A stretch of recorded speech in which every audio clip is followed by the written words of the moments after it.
Hello my dear student, कैसे आप सब लोग। स्वागत है आपका अपने चैनल संतोष दांगी इंग्लिश पर। आज के इस वीडियो लेक्चर में हम बात करने वाले प्रैक्टिस क्वेश्चन पेपर सेट ए हाई स्कूल एग्जामिनेशन 2024 का संपूर्ण सॉल्यूशन इस वीडियो में मैं आपको बताऊंगा। क्लास 10th अंग्रेजी के पेपर का सॉल्यूशन हम देख रहे हैं, सेट ए का सॉल्यूशन। ठीक है, तो आप फटाफट जल्दी से देख लीजिए आप कौन से क्वेश्चन का कौन सा आंसर है। ठीक है, पहला प्रश्न आपका यहाँ पर पूछा गया है, read the passage carefully and answer the question given below. फटाफट हम यहाँ पर कोई 5 प्रश्नों के आंसर्स यहाँ पर बताना है। ठीक है, तो पहला प्रश्न आपके सामने डिस्प्ले पर, what did the salesman sell to the buyer in a story, है ना। तो ये पूरी कहानी है, इसमें सेल्समैन एक प्लॉट को बेचता है। ठीक है, तो आपका बी ऑप्शन से सही होगा। आप अगर इस स्टोरी को 2 या 3 बार पढ़ते हैं तो आपको निश्चित है कि ये पूरा का पूरा पैसा समझ में आ जाएगा। ठीक है ना। यहाँ पर आपका लिखा हुआ है आफ्टर सेल्समैन, है ना। तो ये सोल्ड द प्लॉट सेल्समैन, है ना। तो उसके बाद में दूसरा प्रश्न, why did the buyer request a refund from the company, है ना। तो रिफंड क्या करता है, तो the plot was under water, जो प्लॉट होता है ना वो पानी के अंदर होता है। इसका मतलब यहाँ पर आपका सी ऑप्शन सही होगा। How did the salesman convince the buyer to keep the plot despite the flooding, है ना। पानी से पूरा भर जाने के बाद में वो सेल्समैन क्या करता है कि ऑफर्ड अ रिफंड, उसके जो पैसे वो रिफंड कर देता है। ठीक है, उसे ऑफर करता है, यानी कि ए ऑप्शन आपका सही होगा। देख लेते हैं अगला प्रश्न नंबर 4। प्रश्न नंबर 4 है आपका यहाँ पर, यानी कि what does the story suggest about the boats the salesman sold to the buyer. ठीक है, तो दे वेर यूजलेस, जो बेचता है ना, वह जो बोट्स उसको देता है वह यूजलेस होती है, यानी कि वो इस्तेमाल करने योग्य नहीं होती है। इसका मतलब यहाँ पर आपका बी ऑप्शन से सही होगा। उसके बाद में according to the story what has humanity been sold for centuries, तो आपका यहाँ पर डी ऑप्शन से, यानी कि हाउसेस, है ना। उसके बाद में यहाँ पर दूसरा प्रश्न दे रखा है, read the passage carefully and answer the question given below, यानी कि वापस इस दूसरा पैसेज दे रखा है। इस पूरा पैसेज पॉल्यूशन के ऊपर डिपेंड कर रहा है। तो आप अगर इस पैसेज को पढ़ते हैं तो आपको बिल्कुल आराम से सारे के सारे क्वेश्चन के आंसर समझ में आएंगे। देख लेते हैं हम answer. What is the primary causes of air pollution mentioned in the passage, तो आपका बी ऑप्शन सही होगा, burning to cool coal for electricity, B option सही है। दूसरा प्रश्न आपके सामने, which form of pollution is not visible but can damage our ears, तो आपका होगा नॉइस पॉल्यूशन। ठीक है, यानी कि सी ऑप्शन से दूसरे का सी ऑप्शन सही होगा। What is the consequence of dumping waste directly into water bodies according to the passage, तो आपका यहाँ पर सी ऑप्शन सही होगा, यानी वाटर पॉल्यूशन। उसके बाद में एक चौथा प्रश्न देखते हैं, यानी कि what does the passage suggest about the human pollution in the context of water pollution, तो आपका डी ऑप्शन सही होगा, it will come to an end, यानी कि डी ऑप्शन सही होगा। फिर यहाँ पर अगला प्रश्न नंबर 5। प्रश्न number 5, what is the identified the main causes of air pollution in relation two vehicles, आपका होगा फ्यूल एफिशिएंसी, यानी कि आपका ए ऑप्शन सही होगा। फिर यहाँ पर आपको प्रश्न नंबर 3 में क्या करना है, टाइटल और नोट्स बताना है। तो एजुकेशन, है ना, पूरा का पूरा ही जो टॉपिक्स ये एजुकेशन के ऊपर डिपेंड करता है। तो यहाँ पर आपको सबसे पहले तो टाइटल लिखना है ना। सबसे पहले आपको टाइटल लिखना है, और टाइटल लिखने के बाद में आपको इम्पोर्टेंस ऑफ एजुकेशन, यानी कि एजुकेशन का महत्व इस पूरे चैप्टर में बताया गया है। ठीक है, तो ये आपका टाइटल हो गया, और फिर पॉइंट्स में आपको नोट्स प्रिपेयर करना है। ठीक है, उसके बाद में यहाँ पर आपको सेक्शन बी में क्वेश्चन नंबर 4 दे रखा है, यानी कि एनी एप्लीकेशन लिखना है फुल फ्री कॉन्सेक्शन, यानी कि फुल फ्री शिप की एप्लीकेशन है ये, है ना। तो फुल फ्री शिप यानी कि शुल्क मुक्ति का यहाँ पर एक एप्लीकेशन आपको लिखना है। ठीक है, तो इसका मैं लास्ट वीडियो के एंड में लिंक डाल दूंगा डिस्क्रिप्शन में, वहाँ से आप इसको सॉल्व कर लीजिएगा। ठीक है, इसके ओआर में आपको अपनी लेटर लिखना है, write a letter to your friend, अपने मित्र को attend to the birthday party, यानी कि आप अपने मित्र को बर्थडे पार्टी में इन्वाइट कर रहे हैं, इस हेतु उसको एक लेटर लिखना है। ठीक है, उसके बाद में क्वेश्चन नंबर 5 पे मैं किसी एक टॉपिक्स के ऊपर 150 वर्ड्स में लगभग यहाँ पर ऐसे लिखना है। तो अनप्लॉयमेंट प्रॉब्लम लिख सकते हैं, इंपॉर्टेंस ऑफ ट्रेस या science and man, value of games, किसी भी वन टॉपिक्स के ऊपर। ठीक है, मैंने यहाँ पर आपको ओआर का आंसर दे दिया है, यानी कि यहाँ पर advantage and disadvantage of social media, है ना, कि उसकी कुछ लाइन से, यानी कि यहाँ पर ये आंसर्स आप लिख सकते हैं जो मैंने नीचे आपको लिखा है, यानी कि ये प्रश्न क्रमांक हमारा जो 5 है उसका आंसर है, ओआर का आंसर। तो इतना आप लिख सकते हैं। ठीक है, उसके बाद में नेक्स्ट देख लेते हैं हमारा अगला जो प्रश्न नंबर 6। तो प्रश्न नंबर 6 जो है हमारा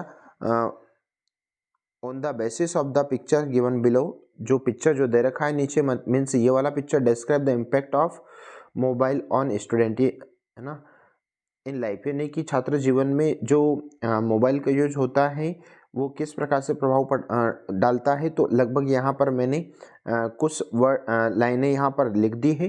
तो आप यहाँ से पूरा आंसर, यानी कि क्वेश्चन नंबर 6 का ये आंसर यहाँ से आप नोट कर लीजिए, ठीक है। चाहे तो आप यहाँ से स्क्रीनशॉट ले सकते हैं, ठीक है। ये आपका पूरा आंसर हो गया, प्रश्न क्रमांक 6 का आंसर।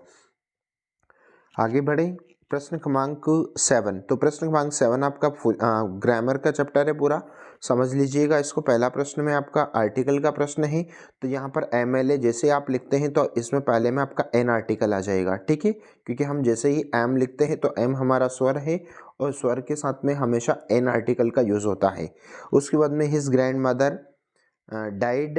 तो जब भी किसी भी व्यक्ति की मृत्यु अगर किसी बीमारी से होती है तो वहाँ पर हमेशा आपको ऑफ प्रपोजिशन का यूज़ करना होगा, यानी कि दूसरे में आपका ऑफ आ जाएगा। तीसरा प्रश्न है आपका द ट्रेन हैड लेफ्ट, है ना, द स्टेशन बिफोर वी।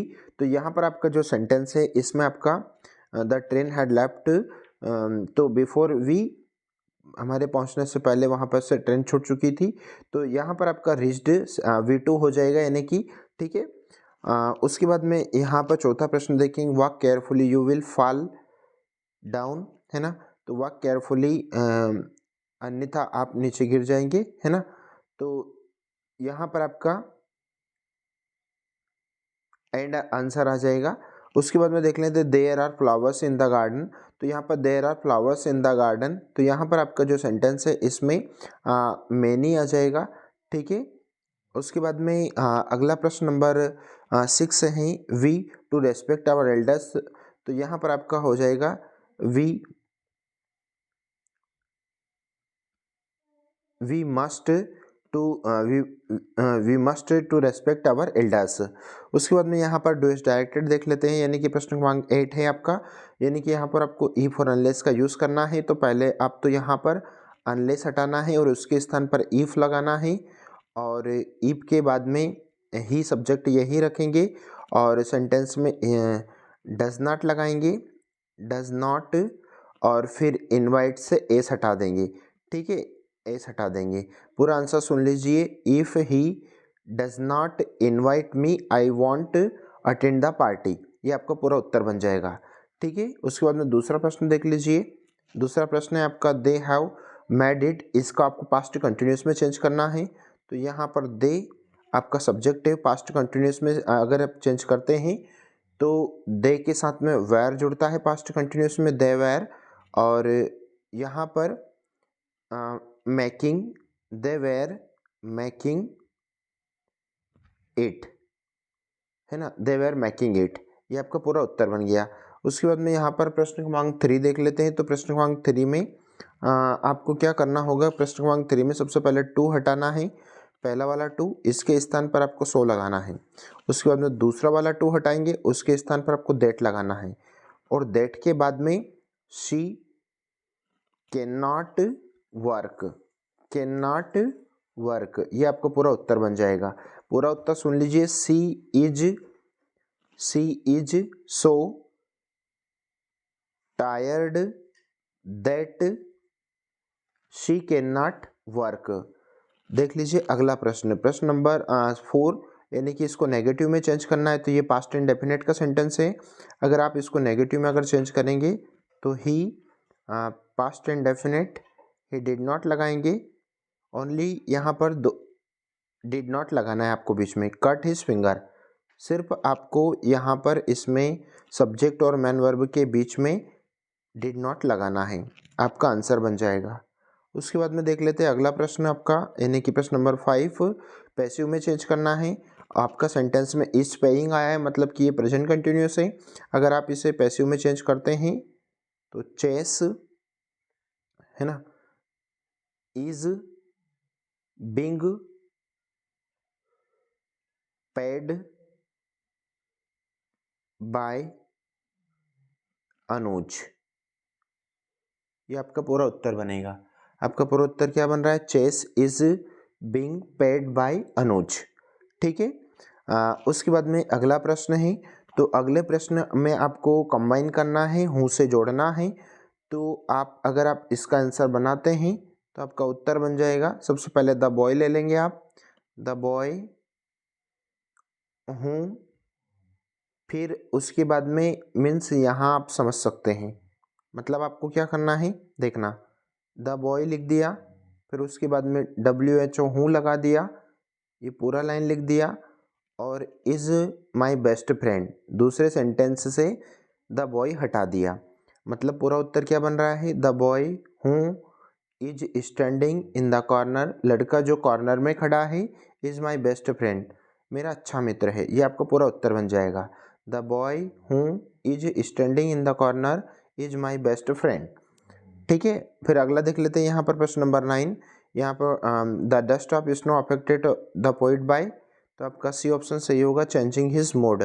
उसके बाद में according to Nelson Mandela what is the country of greatest wealth, तो इट्स प्यूपिल। ठीक है, उसके बाद में देख लेते हैं अगला प्रश्न नंबर 3, यानी कि Anne Frank wrote her diary, Anne Frank ने अपने डायरी में क्या लिखा था, will hiding with her family, है ना, बी ऑप्शन सही होगा।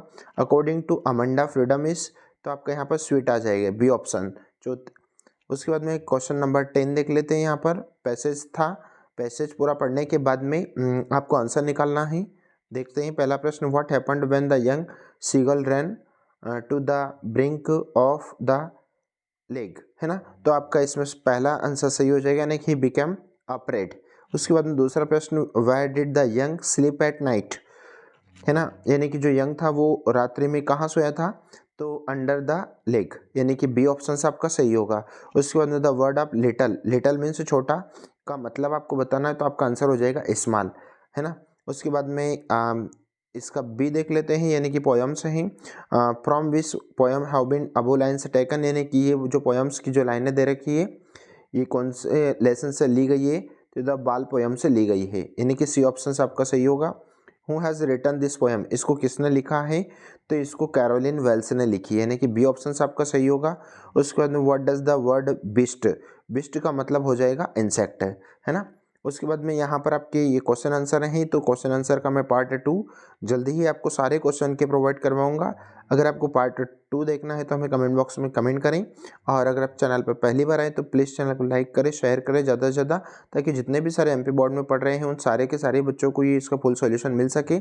ऐसा है तो बच्चों, और अगर आप बाकी के दूसरे सब्जेक्ट के भी अगर सॉल्यूशन देखना चाहें तो प्लीज़ आप चैनल से जुड़ जाइए। ठीक है, मिलते हैं एक नए वीडियो के साथ में, तब तक के लिए जय हिंद, वंदे मातरम, take care, thank you so much.